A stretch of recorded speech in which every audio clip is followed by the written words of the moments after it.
So in this first video, weirdly enough, there's going to be less of a focus on actually using Fusion 360.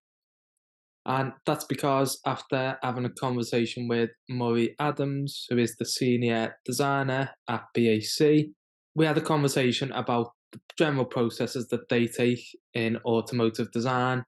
And he said a big part of what they still do, even though some people might consider it outdated or more of a traditional method, he says their designs still start out with some initial paper sketches. Now, as modern engineers, a lot of us are very focused on just jumping straight onto a computer and trying to make 3D models.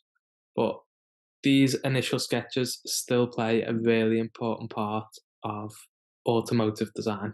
So, what we think might be a nice touch in your competition entry is to also add some of the initial sketches that you've created in your design.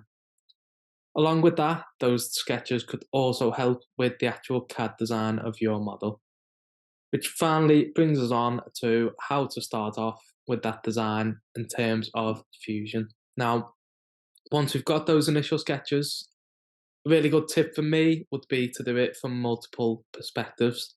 That just means when we insert it on Fusion, we can look at it from different angles and then obviously create a 3D version. To do that, I'm going to go to Insert and I'm going to select Canvas. Now, straight away, I could either upload these to the project, but what I'm going to do instead, because I have downloaded my images, is select Insert from my computer. Going to select these concept sketches that I've taken from the BAC website, which is a concept for a hydrogen powertrain car. Not going to focus too much on the sizing just for now. I'm just going to get those two images in. I'm just going to add one-to-one plane.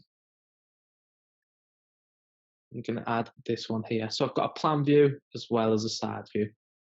So it makes this cross-sectional section here. So what I can do now, just to make sure that what I'm designing is the actual size of the car that I want, I'm going to go into the Canvas folder in the browser. I'm just going to right-click and select Calibrate. Now, from this, I just need to select two parts along the car. So I'm just going to select the two endpoints. And all I'm doing is type in what this actual measurement should be. From looking at the BAC spec, this should be 4952. Just press enter, and it is going to make that quite large generally when we add that canvas. All I simply have to do then is do the same with the other canvas. And we're good to start working on our CAD model.